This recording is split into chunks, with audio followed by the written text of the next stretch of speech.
প্রেত কথা। এখানে গল্প নয়, ঘটনা শোনানো হয়।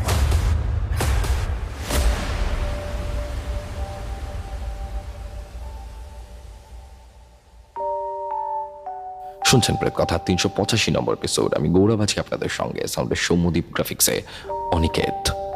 আজকের এপিসোডে রয়েছে 3টি ঘটনা এবং আশা করছি 3টি ঘটনায় আপনাদেরকে অনেক ভয় পাওয়াবে। নতুন হলে সাবস্ক্রাইব করবেন, নোটিফিকেশন বেল অন করবেন। প্রত্যেক শুক্রবার এবং রবিবার রাত ঠিক 10টার সময় প্রেত কথার অফিসিয়াল ইউটিউব চ্যানেল এবং রাত 11টার সময় স্পটিফাইতে প্রেত কথার এপিসোড আসতে থাকে। আমাদের ঘটনা পাঠানোর জন্য মেইল করুন pretkothar@gmail.com অথবা প্রেত কথার ফেসবুক পেজ ইনবক্সে লিখে পাঠান ঘটনা। সমস্ত লিঙ্ক দেওয়া রয়েছে ডেসক্রিপশন সেকশনে। এছাড়া আমাদের হোয়াটসঅ্যাপ গ্রুপ জয়েন করুন। আমাদের ডেসক্রিপশনে যেই লিঙ্কটা দেওয়া রয়েছে সেই লিঙ্কে ক্লিক করে, এবং আমাদের অবশ্যই ফেসবুকে আপনাদের মতামত জানাবেন। আমি চলে যাচ্ছি আজকের ঘটনায়। শুক্রবার এবং রবিবারের রাত মানেই ভয় পাওয়ার রাত উইথ গৌরব।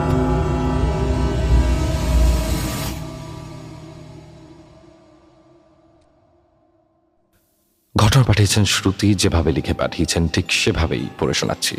নমস্কার গৌরবদা, আমি শিলিগুড়ি থেকে শ্রুতি বলছি। আমি প্রেত কথার 255 নম্বর এপিসোড থেকে শুনি। প্রথম ঠিকঠাক লেগেছিল, কিন্তু এখন প্রেত কথা শোনাটা যেন একটা নেশায় পরিণত হয়েছে। এক কথায় বলা যেতে পারে যে প্রেত কথা আমার জীবনে ঘুমের ওষুধের কাজ করে। তোমাকে ঘটনা পাঠানোর ইচ্ছেটা অনেক দিনের, কিন্তু কখনো সাহস হয়ে ওঠেনি। এখন রাত 1:53 অনেকটা সাহস জুগিয়ে আজ ঘটনা লিখছি। তোমার ভালো লাগলে প্রেত কথা শুনিও, আর ঘটনাটি তোমার ঈশ্বর প্রদত্ত কণ্ঠে শোনার একান্ত ইচ্ছে রইল তোমার কাছে। ঘটনাটি ঘটেছে আমার সাথে। সময়টা হচ্ছে 2017। আমি তখন ক্লাস 10-এ পড়ি। স্কুলের প্রাইভেসির কারণে স্কুলের নাম গোপন রাখলাম। তো ঘটনার সূত্রে বলা ভালো যে আমি ছোট থেকেই একটু চঞ্চল প্রকৃতির। মানে আমাকে যে কাজটি করতে না করা হতো আমি সেটাই বেশি করে করতাম। বাড়ির বড় মেয়ে হওয়ায় কেউ তেমন কিছু বলতো না। ঘটনায় ফিরি। আমাদের স্কুলটি ছিল 3 তলা। প্রথম তলায় মিসদের অফিস রুম ছিল, নিচু শ্রেণীর কিছু ক্লাসরুমও ছিল। দ্বিতীয় তলায় সব উঁচু শ্রেণীর ক্লাসরুমগুলো ছিল। 3 তলায়ও ক্লাসরুম ছিল, কিন্তু কেন জানি না ওই রুমগুলোতে সব সময় তালা লাগানো থাকতো। আর ওই তালা লাগানো থাকার কারণে আমার অনেক কৌতূহল হতো জানার যে কি আছে ওই ঘরে। বাংলা মিসের কাছে শুনেছি ওই রুম অনেক বছর থেকে বন্ধ, কিন্তু কেন বন্ধ সেটা কেউই বলেননি কখনো। যাই হোক, এক্সামের সময় যখন ক্লাস আর সেকশন ভাগ করা হতো তখনও রুম কম পড়লে সেই 3 তলার রুমগুলো কিন্তু খোলা হতো না।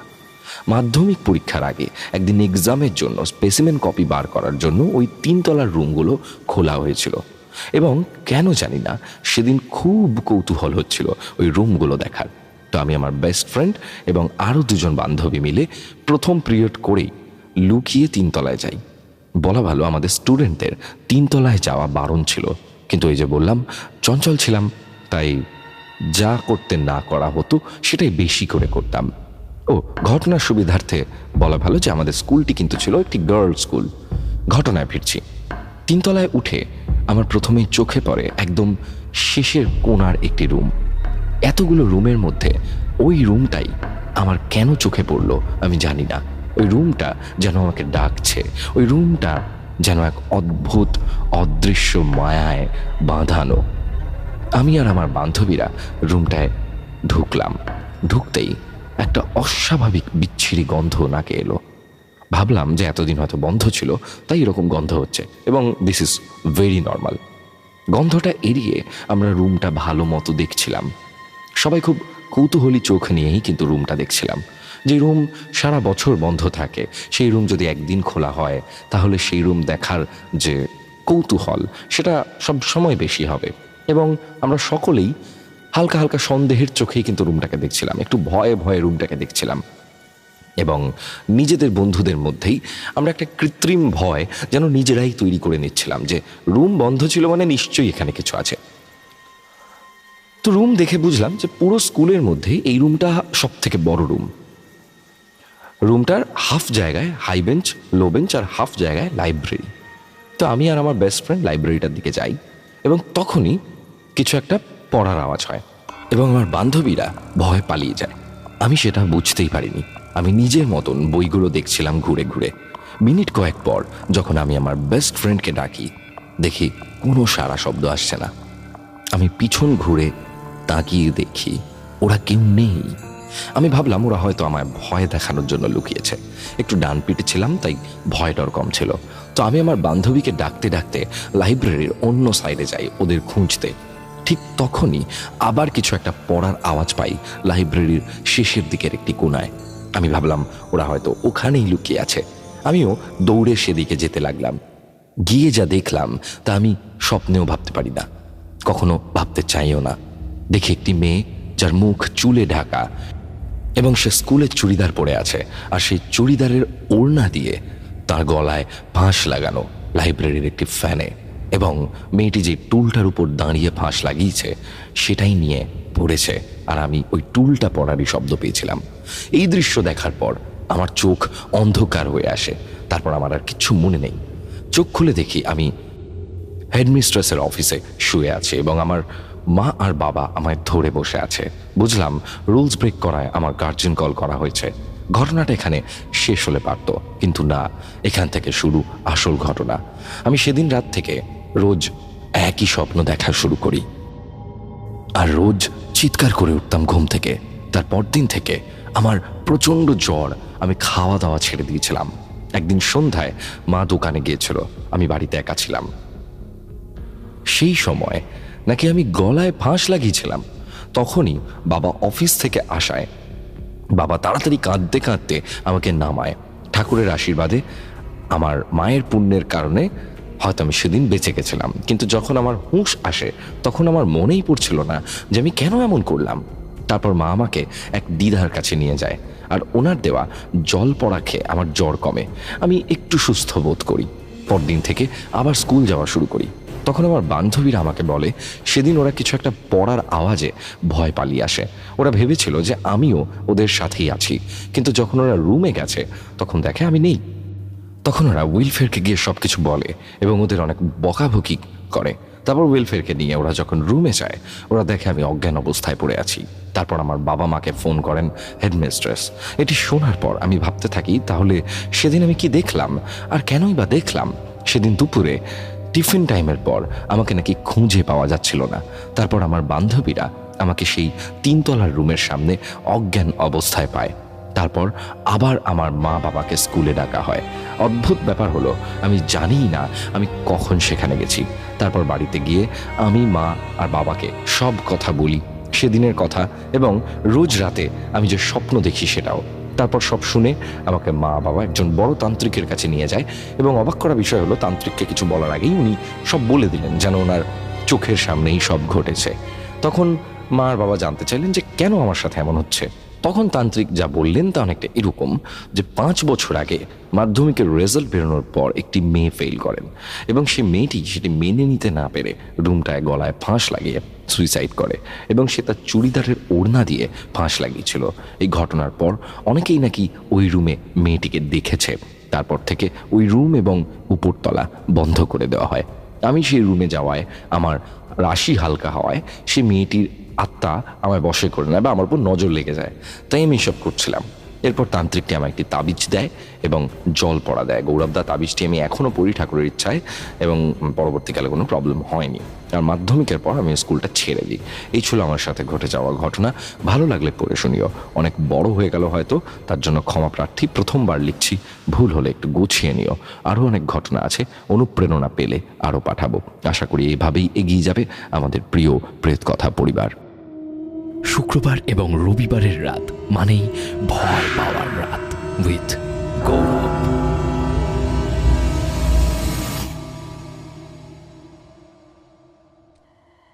শুনছেন প্রেতকথা 385 নম্বর এপিসোড। এখন দ্বিতীয় যে ঘটনাটি আপনাদেরকে শোনাতে চলেছি, ঘটনাটি আমার বড় অদ্ভুত লেগেছে এবং সেই জন্যই আপনাদেরকে শোনাচ্ছি। আপনাদের মতামত আমি চাইব এই ঘটনাটিতে, এবং আপনারাও যদি ঘটনা পাঠাতে চান তাহলে মেইল করুন prettkatha@gmail.com, অথবা প্রেতকথার ফেসবুক পেজ ইনবক্সে লিখে পাঠান ঘটনার। সমস্ত লিঙ্ক দেওয়া রয়েছে ডিসক্রিপশন সেকশনে। এছাড়া আমাদের হোয়াটসঅ্যাপ চ্যানেল আপনি জয়েন করতে পারেন চাইলেই, সেটারও কিন্তু লিঙ্ক দেওয়া রয়েছে। এই ঘটনাটি যেটি এখন আপনাদের শোনাতে চলেছি, এই ঘটনাটি বড় অদ্ভুত লেগেছে আমার, এবং সেই জন্যই ঘটনাটি আমি শোনাচ্ছি। এই ঘটনাটিতে কোনো ভূত নেই, প্রেত নেই, কিন্তু অদ্ভুত লাগবে। শুক্রবার এবং রবিবারের রাত মানেই ভয় পাওয়ার রাত উইথ গৌরব।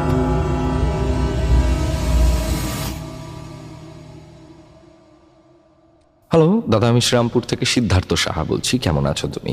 বিগত অনেক দিন ধরে তোমার ঘটনা শুনছি। আমার ভাইয়ের থেকে তোমার চ্যানেলের খোঁজ পেয়েছি। এখন তোমার প্রেত কথা না শুনলে ঘুমই আসে না। বেশি না বলে ঘটনায় যাই। আমি কাজ করি একটি প্রাইভেট কোম্পানিতে, সেটির নাম আমি উল্লেখ করলাম না। এটি হলো হোম সার্ভিস। তো আমি আছি ফিমেল হেয়ার ডিপার্টমেন্টে।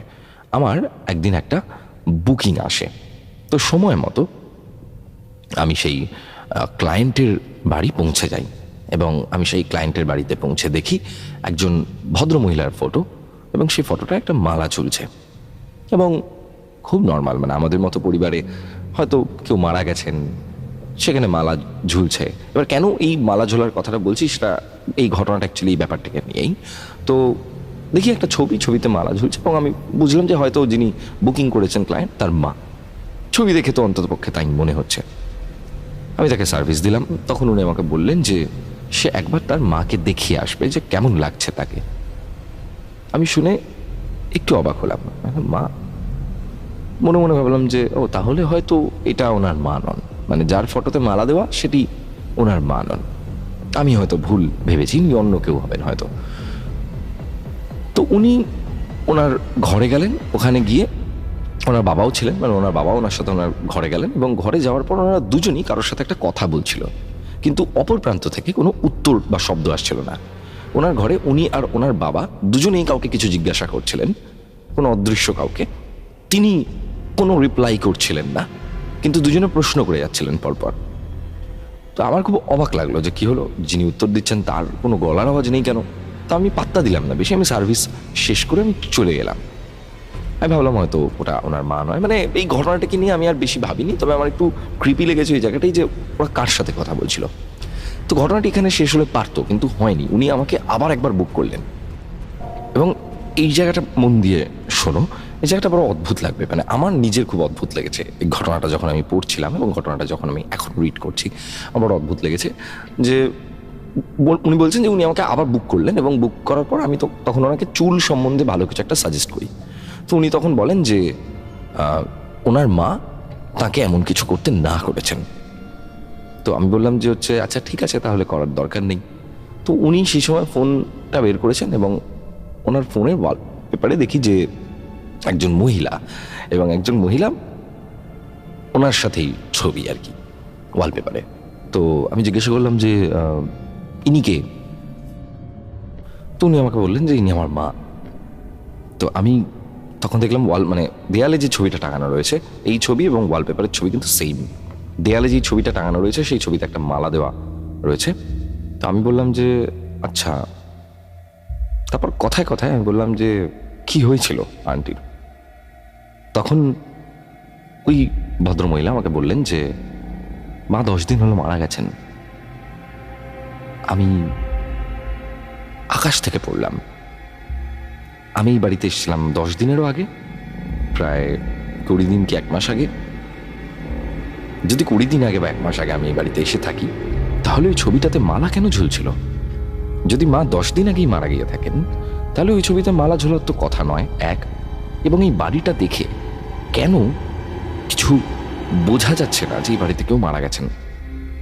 এই কথাটা বলেই উনি বলেন দাঁড়ান, আমি না একবার মাকে গিয়ে জিজ্ঞাসা করে আসি যে আমি আপনি যেটা বলছেন সেই সার্ভিসটা নেব কি নেব না। আমার তখন গোটা শরীর ঠান্ডা হয়ে যায়। যিনি কি বলছেন, ইনি কি পাগল? ইনি এই কথাটা কিভাবে বলছেন? মানে দুটো অবাক করার বিষয়। এক, ভদ্রমহিলা মারা যাননি, মারা যাওয়ার আগে তার ছবিতে মালা কেন ঝুলছিল? 2, ভদ্রমহিলা যদি মারা গিয়ে থাকেন, তাহলে উনি এই কথাটা কেন বলছেন যে আমি মাকে গিয়ে জিজ্ঞাসা করে আসি? উনি কি পাগল? উনি কি কোনো সাইকো? নাকি উনি আর ওনার বাবা দুজনে মিলে যার সঙ্গে কথা বলেন ঘরে গিয়ে, সেখানে কোন একটা প্রেজেন্স আছে? I don't know. আমার খুব গুজবাম্পস হয়েছিল এই ঘটনাটা এবং আমি কিন্তু ওই বাড়ি থেকে বেরিয়ে চলে গেছিলাম। তারপর ঘটনাটি সিলেক্ট হলে জানিও এবং ভালো থেকো দাদা। তো এর ব্যাখ্যা কিন্তু আমি আজ অবধি পাইনি। শুক্রবার এবং রবিবারের রাত মানেই ভয় পাওয়ার রাত উইথ গৌরব।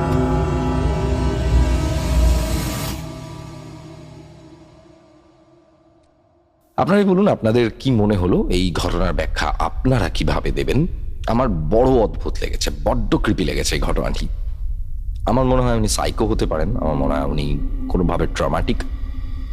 যদি মেডিকেল কন্ডিশন হয় তাহলে ইমিডিয়েটলি ওনার কিন্তু হেল্প দরকার। আর যদি উনি কোনো রকমভাবে, আমরা আমাদের গৌরব তাবাদার ভ্লগস চ্যানেলে আমরা একটি খুব রিসেন্ট একটি এপিসোড পেয়েছিলাম, যে এপিসোডটিতে বলা হচ্ছে যে মানে যিনি মারা যাবেন তার আত্মাকে আটকে রাখার ঘটনা।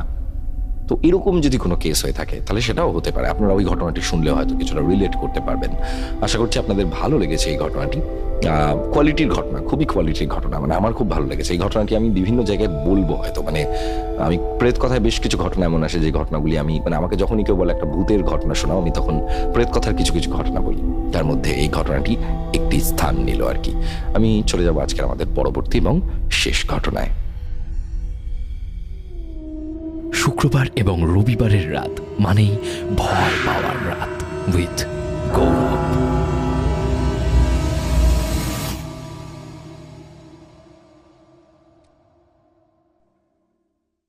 ঘটনা পাঠিয়েছেন রমেন।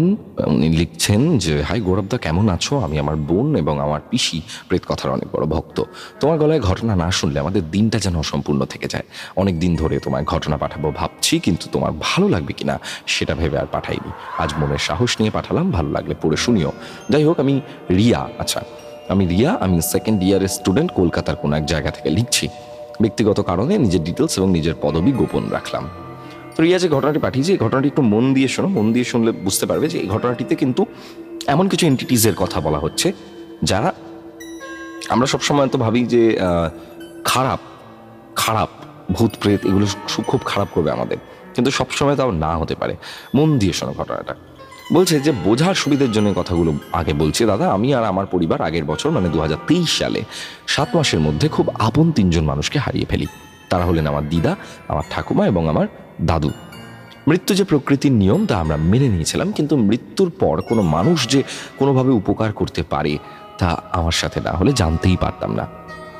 ঘটনাটা ঘটে এই 3 জনের মৃত্যু 2 মাস পর, মানে মূল ঘটনাটি আমার সাথেই ঘটেছে, তাই নিজের মতন করে লিখছি।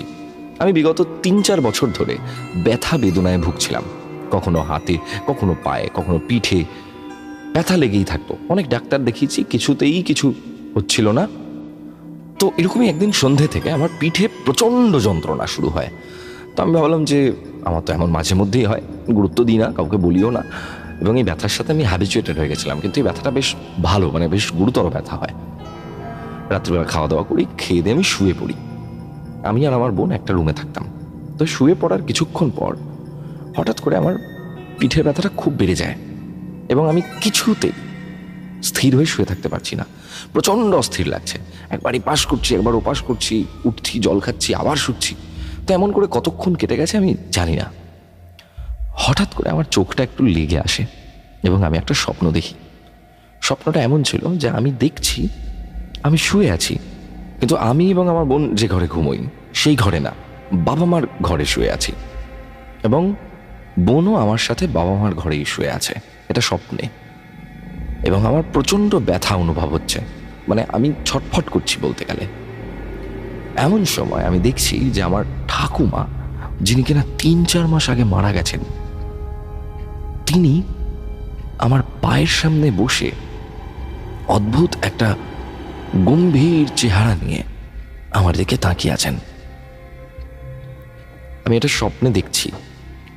ভাবতে পারছো, যিনি মারা গেছেন তাকে আমি যখন স্বপ্নে দেখছি, আমার ভয় লাগছে, আমার অবাক লাগছে, আমার কষ্ট লাগছে। এইভাবে কিন্তু আমি কখনো ওনাকে দেখিনি। ওনাকে দেখে আমার ভয় হাত পা ঠান্ডা হয়ে যাচ্ছিল।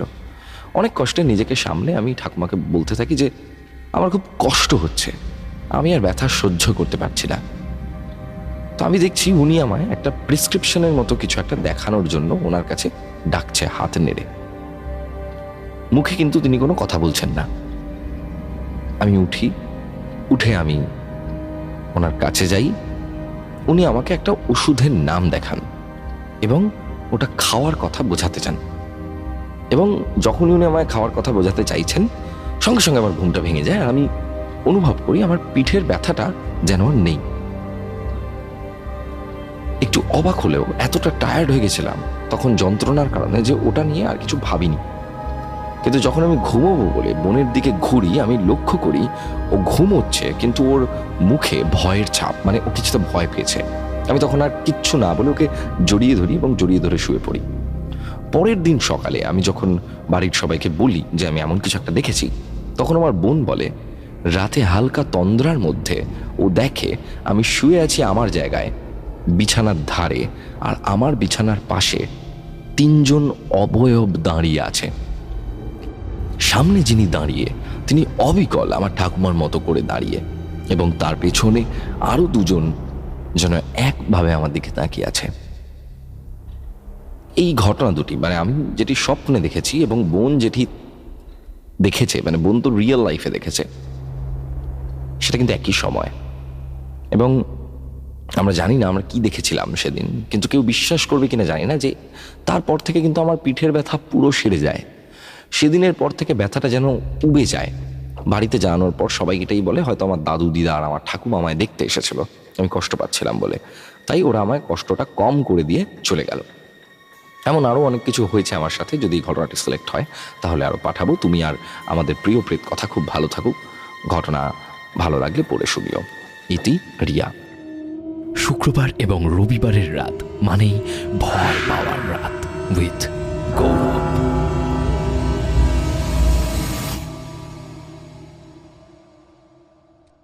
আশা করছি আজকের এপিসোড আপনাদের ভালো লেগেছে। আজকের 3টি ঘটনাই কিন্তু অন্যরকম ছিল এবং আমি একটু অন্যরকমভাবে বলার চেষ্টা করেছি। কেমন লাগলো কমেন্ট করে জানাবেন এবং অবশ্যই বন্ধুদের সঙ্গে শেয়ার করবেন প্রেত কথা। নতুন হলে সাবস্ক্রাইব করতে ভুলবেন না। প্রত্যেক শুক্রবার এবং রবিবার রাত ঠিক 10টার সময় আমরা প্রেত কথার এপিসোড নিয়ে চলে আসি। আজকের মতো এপিসোড এখানে শেষ করছি। এখানে গল্প নয়, ঘটনা শোনানো হয়।